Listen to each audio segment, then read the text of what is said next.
Jordy here for Cinecom.net, and we have again an extra video on Sunday. And that is because Premium Beat is sponsoring us today, and they have asked us to bake an egg, but more importantly, show you guys how we've done the sound design. The Premium Beat is a huge library with music and sound effects that you can use in your personal but also commercial projects. What makes their library stand out so much is their quality content. All sound effects are recorded very clean and correctly, but we'll dive a bit deeper into this throughout this video. So sound design is the process of adding sounds to your edit in post-production. Now, these sounds could be recorded by yourself on set, downloaded from a library like Premium Beat, or completely self-made with a computer. There are various reasons why we should record the sound separate, and the first one is to get a clear, crisp sound, which makes the entire scene come more to life. Ideally, you want to put your microphone close to an action, but that will get the microphone in the shot, and that's why we first recorded the video for the entire scene. We wrote down the shots we took and the sounds we needed. After that, we started recording all those sounds. In Premiere Pro, I then also first edited the entire scene and then looked for the sound recordings and synchronized it. Now, when recording sounds on set, you need to pay attention to the distance of the microphone. If you made a close-up of an action, you could place your microphone very close to that object as well. But when you have a long shot or something, you should have that microphone a little further away as well. It wouldn't be natural to hear an up-close sound when the camera is far away. Now, we had several sounds that were eventually recorded too close. So in Premiere Pro, I opened up the Essential Sounds panel. With the right clip selected, I clicked on Sound Effects. Then enable reverb and change the preset to room reverb. This added a little bit more space to the sound, making it come from further away.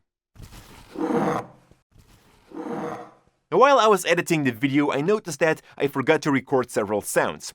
And this is the first use where I would recommend to use a sounds library. I could simply look up the sounds that I needed, import them inside Premiere Pro, and maybe adjust the reverb to match it with my scene. And talking about matching the sounds, one of the most important aspects here is to pay attention to the volume of the different sounds. In other words, the sound mix.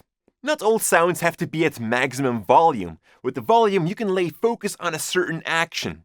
We've done that throughout the entire scene, but what stands out the most was probably when I sniffed the egg to smell how delicious it was. My emotion had to be emphasized, so I lowered the volume of the baking sound and had my sniff at a higher gain.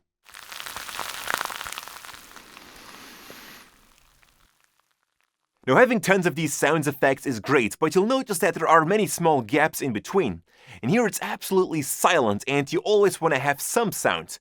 This is called the ambient. And ideally, you want to record the silence of the room to fill in those gaps. This is also called room tone. Unfortunately, we live near a crowded street, so you'd be hearing cars passing by the entire time. Not really the kind of ambient I was looking for.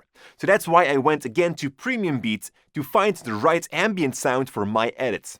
I just placed this underneath the entire edit and adjusted the volume to my needs. One of the shots I needed a certain power, like in the beginning where I pulled my hand out of the drawer. We could increase the volume of my knuckles being pulled out, but that wouldn't make it much more powerful. Just louder.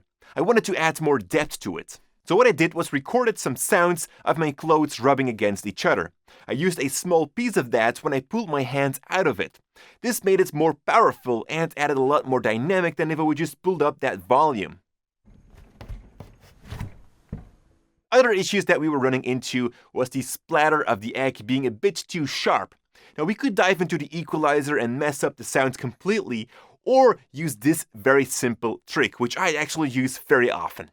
From the toolbox, I picked out the Rate Stretch tool and simply stretch the clip out a little, and this will change its pitch, making it sound deeper or higher.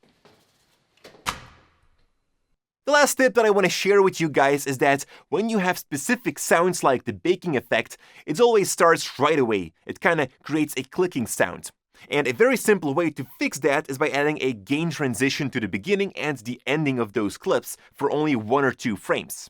And that will literally take the edge off, making it less sharp.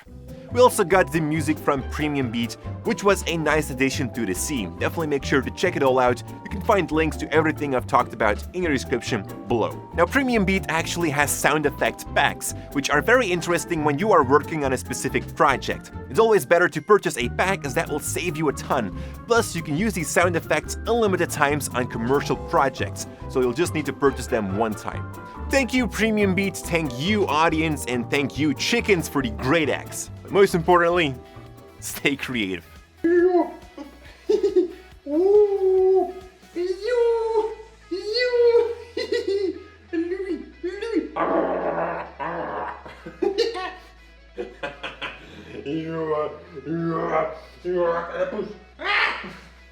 Wat haarverlies, moeilijk man.